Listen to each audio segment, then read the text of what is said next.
Hi, my Keep Living family. This week, I want to share with you a tip or two or three from Dr. Sherry Blake's book. Yes, Care for the Caregiver. Yes, surviving the emotional roller coaster. We all know as family caregivers, it can be an emotional roller coaster. But I want to start off just sharing one of the first tips that really touched me as I started reading this book. And it talks about caregiving is stressful. Yes, it is. We know that caregiving is stressful. Women, especially, are at risk for the harmful health effects of caregiver stress. These health problems may include depression or anxiety. This is so true, and I can really relate to this. During my journey caring for my mom, I really suffered with internal depression. And what does that mean? That means that I just put on a happy face. I just said, I'm okay. Whenever somebody would ask me, I would just say, I'm okay. I'm fine. Whenever someone would ask me how mom is doing, I would say, she's okay. And yes, by faith, everything was okay. But at the same time, it was okay for me to say that I needed help, that I needed resources, that I need advice to get rid of that internal depression, those emotions and things that I was just confining myself to, and I didn't have to. I didn't have to confine myself to the anxiety, but I was, because I thought I just had to keep moving in the journey. I was on that roller coaster. Yes, I was on this very roller coaster that Dr. Blake mentions and talks about in her book.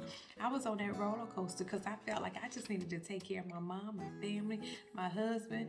My boys were involved in so many activities. I just felt like I needed to make sure I was giving everyone 100%. And at the end of the day, I was only giving myself maybe 45%. And that is not what God wants for us. And that is not what your loved one wants for you. So you have to do what? You have to pause. You all just pause. Pause, stop, and figure out what you need to do to care for yourself so you can live a healthier lifestyle. Okay? Because again, you don't have to live this journey alone. That's what I always say. So the next tip that's in this book, and this book is just, it has so much. Okay? I have written all in my book, and it has so much in here. But the next tip that I want to give you all for today talks about self-care. And it states in here, okay, Janae, you just go to the little sticky you had in the book. Okay, you'll get to the right place. Okay, so it talks about self-care, and it states, there is only one you. Did you hear that? Let me read it again. There is only one you. Okay? Let me hold that up. Okay? There is only one you. Okay? Maintaining your own health is essential to living a fulfilling life. You cannot truly help others if you cannot help yourself. Self-care must be your first care. What is your first care? I don't hear you. What is your first care? Self-care is your first care. You know that? There were many nights caring for my mom that I just came home, took my shower, made sure everyone was okay, made sure at that time when the boys were younger, all of their homework or projects were done, and I took a shower and got into bed. I didn't even take the time to look at myself in the mirror. And Miss Fine not look at herself. What? Yeah, I was so tired. I just wanted to get in bed. But self-care is our first care. So if you're not doing that today, start doing that. Make it a habit. Make this become your new lifestyle that self-care is your first care. My mom will always tell me, take care of yourself. And I didn't know during those many years, why was she always saying to me, take care of yourself? Because she knew. She knew at some point I would be in that place of caring for her, and I would need those encouraging words to come back to me because she cared for her mom. And I tell you all, to this day, I miss caring for Shirley Ann. I do. I miss caring for my mom. Yeah, I had a lot of emotional nights. I did. Because I wanted my mom back. You know, the mother I knew her to be before the disease, dementia itself. But even through that journey, we created our new norm. But even now, many days go by, I miss caring for my mom. I miss doing those things.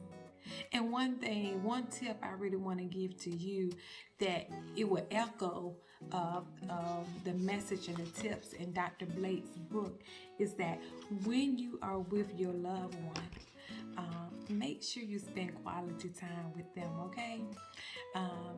There were some days, especially in the beginning of the journey for myself, I would go and I would just do for my mom. You know, I would be cleaning up, or I'd be getting her clothes folded, or I'd be organizing her drawer. I'm trying to make her room look the way I know she kept her home. So I'm just trying to make her happy and make everything right in my sight. But there were times that I just didn't sit down. You know how sometimes you got to tell yourself, go sit down somewhere. I did not sit down and spend quality time initially in the phase, because again, I thought that I was supposed to just do. But I want to tell you right now, regardless of which phase you're in right now in your caregiving journey, sit down somewhere. Go sit down somewhere. Spend quality time with your loved one. Stop doing so much. You know how we used to say, just doing the most. Just doing the most. Because tomorrow is not promised, okay? So go sit down somewhere. That's my tip for you. Go sit down somewhere and spend quality time with your loved one. And believe me, your loved one sees you. They hear you. They do. They may not always say it, but they see and they hear you. Okay? So this is good, y'all. Okay. So another tip I want to give to you is from Dr. Blake's book. And let me read this to you. It says, when you are overwhelmed with stress, things you do may not make sense or even be rational. Be kind and patient with yourself. That is so good. Oh, that is so good. Give yourself some grace, you all. Be kind and patient with yourself. Because if you were like me, my brothers, anyone else I know, we didn't take a Family Caregivers class, did we? Did you take a course? No. So no one gave us all of the tools initially that we need to survive this journey. So the decisions you make, others may not agree with your decisions, and that is okay.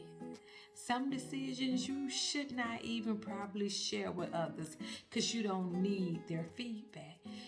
As long as you're making the right decision, the safest decision for your loved one, then you remember to be content and satisfied in that place that you made that decision. Okay? And during that process, during this journey, yes, just give yourself some grace, okay? So that's good. Those are some of the tips from Dr. Blake's book. I really, really, really, really like this book. So again, if you don't have it, please go and purchase it from Amazon.